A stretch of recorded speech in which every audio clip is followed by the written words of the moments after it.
The mighty Falcon Heavy is now scheduled to launch Astranis' first commercial communications satellite into orbit next spring, Astranis representatives announced Thursday, September 23.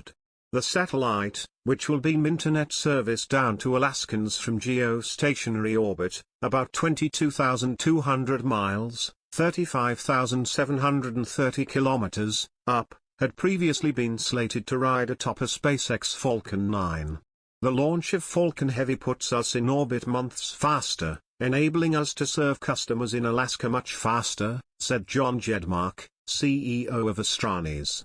Said in a statement. This is a huge win for our Alaska customers. The Alaska-serving satellite will be just the beginning for Astranis, if all goes according to plan. By owning and operating its satellites and offering them to customers as a turnkey solution, Astranis is able to provide bandwidth as a service and unlock previously unreachable markets, representatives of the San Francisco-based company wrote in the same statement. This allows Astranis to launch small, dedicated satellites for small and medium-sized countries, Fortune 500 companies, existing satellite operators and other customers.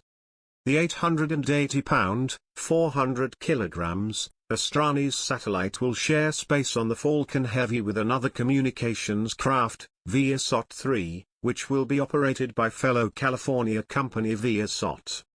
Falcon Heavy has only 3 launches under its belt so far, but it's poised to do quite a bit of training in the coming months. The missile is scheduled to launch 2 classified missions for the U.S. space power by early 2022, the first of which will take off next month. Shortly afterwards the flight via SOT-3/Astranis follows. And Falcon Heavy's manifesto also includes NASA's Psyche asteroid mission, which is expected to launch in August. The rocket will also fly some other high-profile missions in the near future, including NASA's ice-hunting Viper moon rover in 2023 and Europa Clipper probe in 2024. The Falcon Heavy consists of 3 modified, strapped-together Falcon 9 first stages. The central core is topped by a second stage, which carries the payload. Like the workhorse Falcon 9, the Falcon Heavy is partially reusable. All 3 first stages are designed to return to Earth, make vertical, powered landings, and fly again. As the world's first civilian astronaut crew to orbit Earth, the Inspiration4 crew has had experiences that most can only dream of.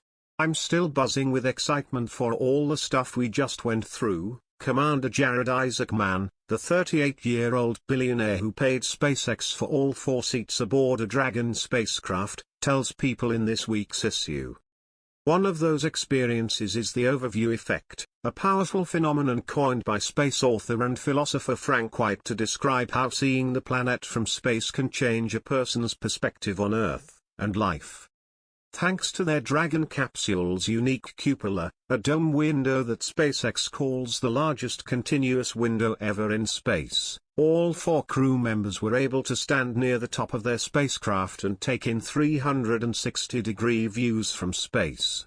After reaching their orbiting altitude of 366 miles above Earth last week, civilian astronaut Chris Sembrowski played the theme to 2001. A Space Odyssey on his iPad as the crew slid open a hatch door to reveal the nearly 4-foot diameter window. The Earth filled the entire thing, says Sembrowski, a 42-year-old data engineer who served as the mission specialist. It was emotionally moving beyond what I thought it would be. Haley Arsenault, a 29-year-old St. Jude physician assistant who became the youngest American, first pediatric cancer survivor and first person with a prosthesis to orbit Earth, saw the opportunity as a profound gift. Getting to see the planet and how 3D it was, you just kept thinking, we need to take care of her, says the mission's medical officer. I just had this overwhelming sense of gratitude that I got to see that perspective. Dr. San Proctor, the 51-year-old geoscientist, professor and artist who became the first black woman to serve as a pilot for a space mission, says it was an experience she'll be sharing with her students. For me as a geoscientist, just having that beautiful view and seeing our environment in the clouds and everything, it's art, she says. Our planet is beautiful. On that grand scale, you could never imagine.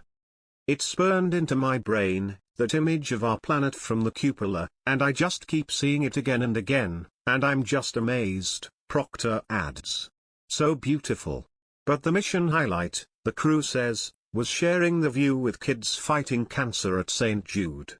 It was especially meaningful to Arsino, who beat cancer at St. Jude when she was 10 and works there now as an adult. Even before the mission, what I was looking forward to the most was talking to the St. Jude patients, and that is going to be the thing I take away the most from the mission, Arsino says. Getting to share that with the kids and show them what their future can look like was a huge honor for me. The mission will continue to help St. Jude patients. After paying SpaceX an undisclosed amount for the flight last year, Isaac Mann, a billionaire who made his fortune with the payment processing company Shift4 Payments, launched a $200 million fundraising campaign for the Children's Hospital. He donated the first $100 million, and after a $50 million donation from SpaceX founder Elon Musk, the total has exceeded $220 million. We've all worked so hard trying to get the word out, Arsino says, and we all have so much love for St. Jude.